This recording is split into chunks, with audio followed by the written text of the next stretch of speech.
भक्तजनों, पृथु के चरित्र तथा सूर्य वंश का वर्णन।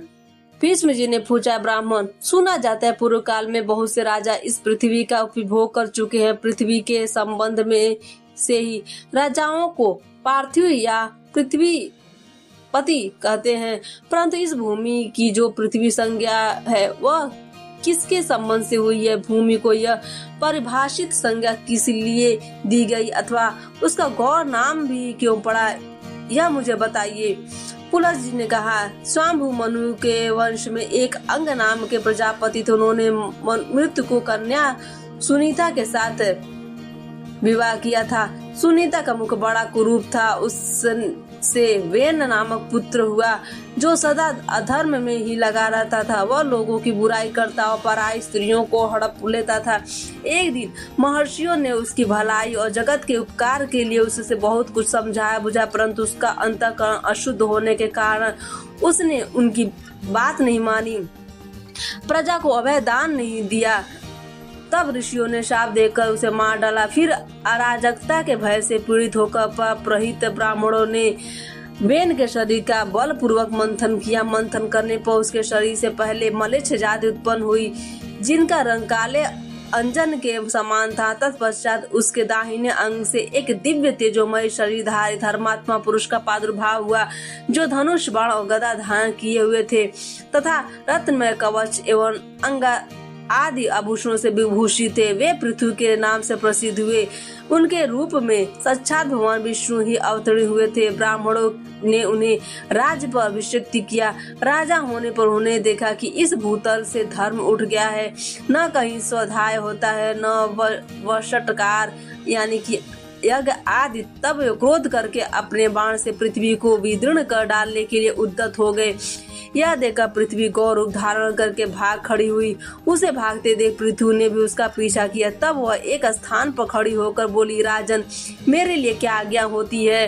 पृथ्वी ने कहा, सुब्रते, संपूर्ण चराचर जगत के लिए जो अभिष्ट वस्तु है उसे शीघ्र प्रस्तुत करो। पृथ्वी ने बहुत अच्छा कहकर स्वीकृति दे दी। तब राजा ने स्वयंभू मनु को बछड़ा बनाकर अपने हाथ से पृथ्वी का दूध दुहा। वही दूध अन्न हुआ जिससे सारी प्रजा जीवन धारण करती है। तत्पश्चात ऋषियों ने भी भूमि रूपिणी गौ का दोहन किया। उसमें चंद्रमा ही बछड़ा बने थे। दुहने वाले थे वनस्पति दुग्ध का पात्र था। वेद और तपस्या ही दूध थी। फिर देवताओं के ने भी वसुधा को दुहा। उस समय मित्र देवता दोग्धा हुए। इंद्र बछड़ा बने तथा ओज और बल ही दूध के रूप में प्रकट हुआ। देवताओं का दोहन पात सुवर्ण था और पितरों का चांदी का। पितरों की ओर से अनंतक ने दुहने का काम किया। यमराज बछड़ा बने और स्वधा ही दूध के रूप में प्राप्त हुई। नागों ने तुम्बी को पात्र बनाकर तक्षक को बछड़ा बनाया। धृतराष्ट्र नामक नाग ने दोग्धा बनकर विश्व रूपी दुग्ध का दोहन किया। असुरों ने लोहे के बर्तन में इस पृथ्वी से माया रूप दूध दुहा। उस समय प्रहलाद कुमार विरोचन बछड़ा बने थे और त्रिमूर्धा ने दुहने का काम किया था। यक्ष अंतर्ध्यान होने की विद्या प्राप्त करना चाहते थे, इसलिए उन्होंने कुबेर को बछड़ा बनाकर कच्चे बर्तन में उस अंतर्ध्यान विद्या को ही वसुधा से दुग्ध के रूप में दुहा। गंधर्वों और अप्सराओं ने चित्ररथ को बछड़ा बनाकर कमल के पत्तों में पृथ्वी से सुगंधों का दोहन किया। उनकी ओर से अथर्व वेद की परागामी विद्वान सुरुचि ने दूध दुहने का कार्य किया था। इस प्रकार दूसरे लोगों ने भी अपनी अपनी रुचि के अनुसार पृथ्वी से आयु, धन और सुख का दोहन किया। पृथ्वी के शासन काल में कोई भी मनुष्य न दरिद्र था, न रोगी, न निर्धन, न पापी था तथा न कोई उपद्रव था, न पीड़ा। सब सदा प्रसन्न रहते थे। किसी को दुख या शोक नहीं था। महाबली पृथु ने लोगों के हित की इच्छा से अपने धनुष की नोक से बड़े बड़े पर्वतों को उखाड़ कर हटा दिया और पृथ्वी को समतल बनाया। पृथु के राज्य में गांव बसाने या किले बनाने की आवश्यकता नहीं थी। किसी को शस्त्र धारण करने की भी कोई प्रयोजन नहीं था। मनुष्यों को विनाश एवं वैषम्य का दुख नहीं देखना पड़ता था। अर्थशास्त्र में किसी का आदर नहीं था। सब लोग धर्म में ही संलग्न रहते थे। इस प्रकार मैंने तुमसे पृथ्वी का दोहन पात्रों का वर्णन किया तथा जैसा जैसा दूध दुहा गया वह भी बता दिया। राजा पृथु बड़े विज्ञ थे, जिनकी जैसी रुचि थी उसी के अनुसार उन्होंने सबको दूध प्रदान किया। यह प्रसंग योग और श्राद्ध सभी अवसरों पर सुनाने के योग्य है। मैंने तुम्हें सुना दिया। यह भूम धर्मात्मा पृथ्वी की कन्या मानी गई है। इसी से विद्वान पुरुष पृथ्वी का इसकी स्तुति करते हैं। भीष्म जी ने कहा, हे ब्राह्मण, आप तत्व के ज्ञाता हैं। अब क्रमशः सूर्य वंश और चंद्रवंश का पूरा एवं यथार्थ वर्णन कीजिए। पुलह जी ने कहा, हे राजन, पूर्व काल में कश्यप जी से अदिति के गर्भ से विवस्वान नामक पुत्र हुए। विवस्वान के 3 स्त्रियां थी, संज्ञा, रागी और प्रज्ञा। रागी ने रैवत नामक पुत्र उत्पन्न किया। प्रभा से प्रभात की उत्पत्ति हुई। संज्ञा विश्वकर्मा की पुत्री थी। उसने वैवस्त मनु को जन्म दिया। कुछ काल पश्चात संज्ञा के गर्भ से यम और यमुना नाम की 2 जुड़वी संतान पैदा हुई। तदंतर वह विवस्वान सूर्य के तेजोमय स्वरूप को न सह सकी, अतः उसने अपने शरीर से ही अपने ही समान रूप वाली एक नारी को प्रकट किया। उसका नाम छाया हुआ। छाया सामने खड़ी होकर बोली, हे देवी, मेरे लिए क्या आ गया? संज्ञा ने कहा, छाया, तुम मेरे स्वामी की सेवा करो, साथ ही मेरे बच्चों का भी माता की भांति स्नेह पूर्वक पालन करना। तथास्तु कहकर छाया भगवान सूर्य के पास गई। वह उनसे अपनी कामना पूर्ण करना चाहती थी। सूर्य ने भी यह समझकर कि यह उत्तम व्रत का पालन करने वाली संज्ञा ही है, बड़े आदर के साथ उसकी कामना की। छाया ने सूर्य के सावर्ण मनु को उत्पन्न किया। उसका वर्ण भी वैवस्त मनु के समान होने के कारण उसका नाम सावर्ण मनु पड़ गया। तत्पश्चात भगवान भास्कर ने छाया के गर्भ से क्रमशः सनैश्चर नामक पुत्र तथा तप्ती और विष्टि नाम की कन्याओं को जन्म दिया। एक समय महा यशस्वी यमराज वैराग्य के कारण पुष्कर तीर्थ में गए और वहां फल, फेन एवं वायु का आहार करते हुए कठोर तपस्या करने लगे। उन्हें 100 वर्षों तक तपस्या के द्वारा ब्रह्मा जी का आराधना की। उनके तप के प्रभाव से देवेश्वर ब्रह्मा जी संतुष्ट हो गए। तब यमराज ने उन्हें लोकपाल का पद, अक्षय पितृलोक का राज्य तथा धर्माधर्ममय जगत की देख रेख का अधिकार मांगा। इस प्रकार उन्हें ब्रह्मा जी से लोकपाल पदवी प्राप्त हुई। साथ ही उन्हें पितृलोक का राज्य और धर्माधर्म के निर्णय का अधिकार भी मिल गया। छाया के पुत्र शनैश्चर भी तप के प्रभाव से ग्रहों की समानता को प्राप्त हुए। यमुना और तप्ती ये दोनों सूर्य कन्याएं नदी हो गई। विष्टि का स्वरूप बड़ा भयंकर था, वह काल रूप में स्थित हुई। वैवस्त मनु के 10 महाबली पुत्र हुए। उन सब में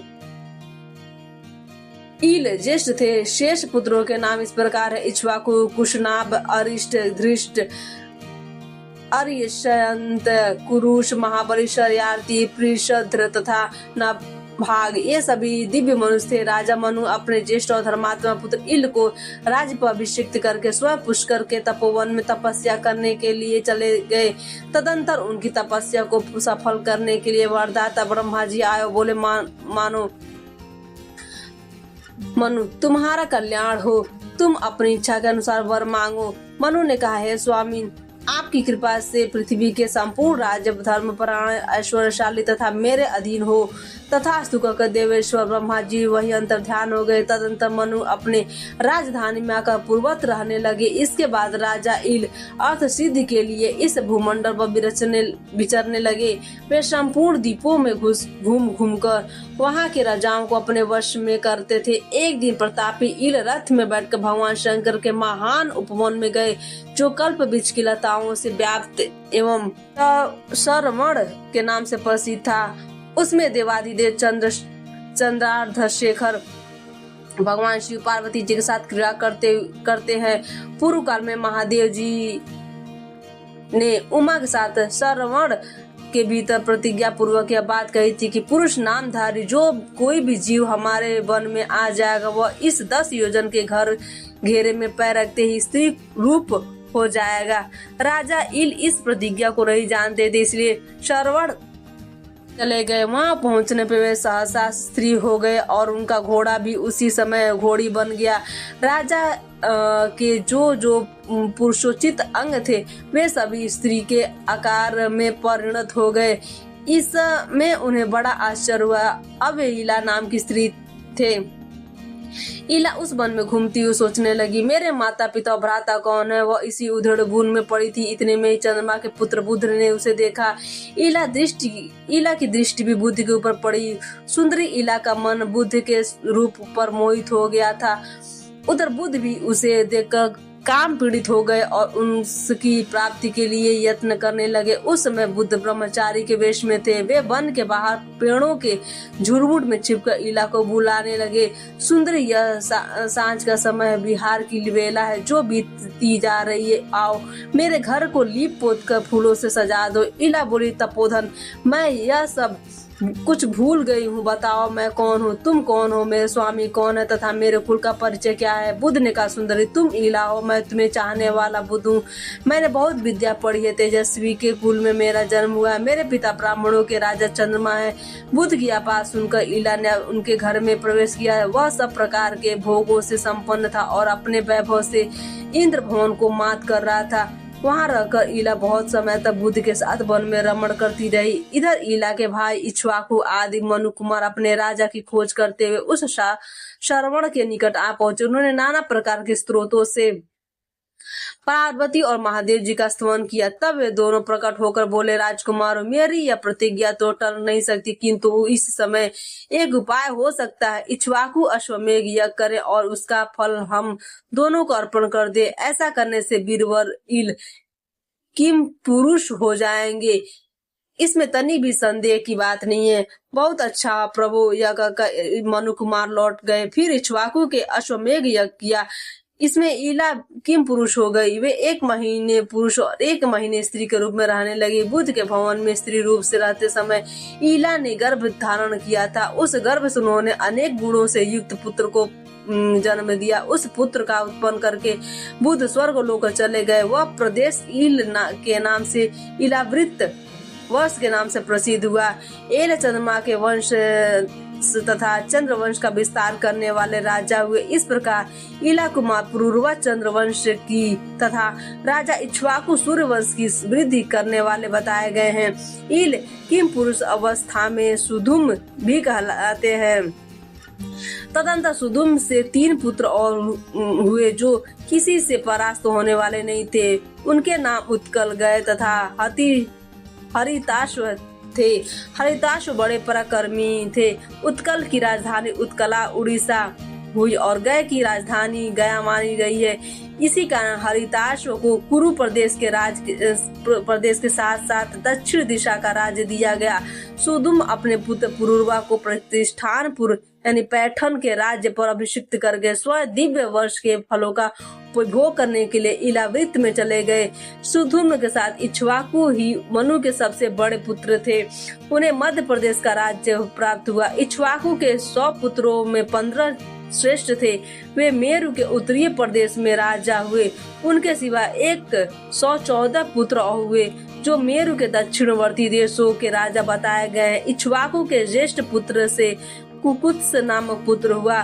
कुकुत्स का पुत्र सुयोधन था। सुयोधन का पुत्र पृथु और पृथु का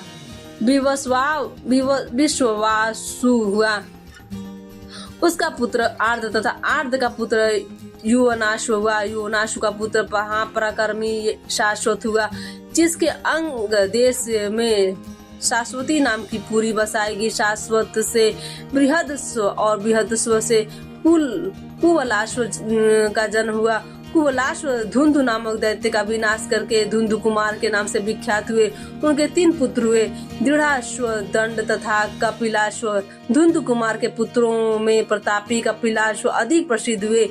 दृढ़ाश्व का प्रमोद और प्रमोद का पुत्र हर्यश्व। हर्यश्व के निकुंभ और निकुंभ से संहताश्व का जन्म हुआ। संहताश्व के 2 पुत्र हुए, अकृताश्व और रणाश्व। रणाश्व के पुत्र युवनाश्व और युवनाश्व के मानधाता थे। मानधाता के 3 पुत्र हुए, पुरुकुत्स, धर्मसेतु तथा मुचुकंद। इनमें मुचुकंद की ख्याति विशेष थी। वे इंद्र के मित्र और प्रतापी राजा थे। पुरुकुत्स का पुत्र संभूत था, जिसका विवाह नर्मदा के साथ हुआ था। संभूत से संभूति और संभूति से त्रिधर्मा का जन्म हुआ। त्रिधर्मा का पुत्र धैर्यारूढ़ नाम से विख्यात हुआ। उसके पुत्र का नाम सत्यव्रत था। उसके सत्यरथ का जन्म हुआ। सत्यरथ के पुत्र हरिश्चंद्र थे। हरिश्चंद्र के रोहित हुआ। रोहित से वृक और वृक से बाहु की उत्पत्ति हुई। बाहु के पुत्र धर्मात्मा राजा सगर हुए। सगर की 2 स्त्रियां थी, प्रभा और भानुमति। इन दोनों की पुत्र की इच्छा से और वो नाम का अग्नि की आराधना की। इससे संतुष्ट होकर औरवर ने उन दोनों की इच्छा अनुसार वरदान देते हुए कहा, एक रानी 60,000 पुत्र पा सकती है और दूसरी को एक ही पुत्र मिलेगा जो वंश की रक्षा करने वाला होगा। इन 2 वरों में से जिसको जो पसंद आए वह उसे ले ले। प्रभा ने बहुत से पुत्रों को लेना स्वीकार किया तथा भानुमति को एक ही पुत्र असमंजस की प्राप्ति हुई। तदंतर प्रभा जो यदुकुल की कन्या थी 60,000 पुत्रों को उत्पन्न किया, जो अश्व की खोज के लिए पृथ्वी की खोज को खोजते हुए भगवान विष्णु के अवतार महात्मा कपिल के कोप से दग्ध हो गए। असमंजस का पुत्र अंशुमान के नाम से विख्यात हुआ। उसका पुत्र दिलीप था। दिलीप से भागीरथी का जन्म हुआ। उन्होंने तपस्या करके भागीरथी गंगा को इस पृथ्वी पर उतारा था।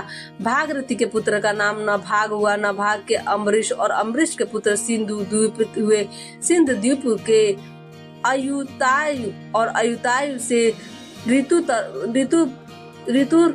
का जन्म हुआ। ऋतुपर्ण से कलमाश पाद और कलमाश पाद से कर्मा की उत्पत्ति हुई। सर्वकर्मा का आरण्य और आरण्य का पुत्र नींद हुआ। नींद के 2 पुत्र हुए, अनुमित्र और रघु। अनुमित्र शत्रुओं का नाश करने के लिए वन में चला गया। रघु से दिलीप और दिलीप से अज हुए। अज से दृढ़भाव और दृढ़भाव से प्रजापाल की उत्पत्ति हुई। प्रजापाल से दशरथ का जन्म हुआ। उसके 4 पुत्र हुए। वे सब के सब भगवान नारायण के रूप थे। उनमें राम सबसे बड़े थे, जिन्होंने रावण को मारा। रघुवंश का विस्तार किया तथा भृगुवंशियों में श्रेष्ठ वाल्मीकि ने रामायण के रूप में जिनके चरित्र का चित्रण किया। राम के 2 पुत्र हुए, कुश और लव। ये दोनों इक्ष्वाकु वंश का विस्तार करने वाले थे। कुश से अतिथि और अतिथि से निषद का जन्म हुआ। निषद से नल, नल से नभा, नभा से पुंडरीक और पुंडरीक से क्षेमधन्वा की उत्पत्ति हुई। क्षेमधन्वा का पुत्र देवानीक हुआ। वह वीर और प्रतापी था। उसका पुत्र अहिनगु हुआ। अहिनगु से सहस्त्रशाव का जन्म हुआ। सहस्त्रशाव से चंद्रावलोक, चंद्रावलोक से तारापिंड, तारापिंड से चंद्रगिरी, चंद्रगिरी से चंद्र तथा चंद्र से श्रुताय हुए, जो महाभारत युद्ध में मारे गए। नल नामक 2 राजा प्रसिद्ध हुए। एक तो वीरसेन के पुत्र थे और दूसरे निषद के। इस प्रकार इक्ष्वाकु वंश के प्रधान राजाओं का वर्णन किया गया है। आज की कथा यहीं पर समाप्त होती है।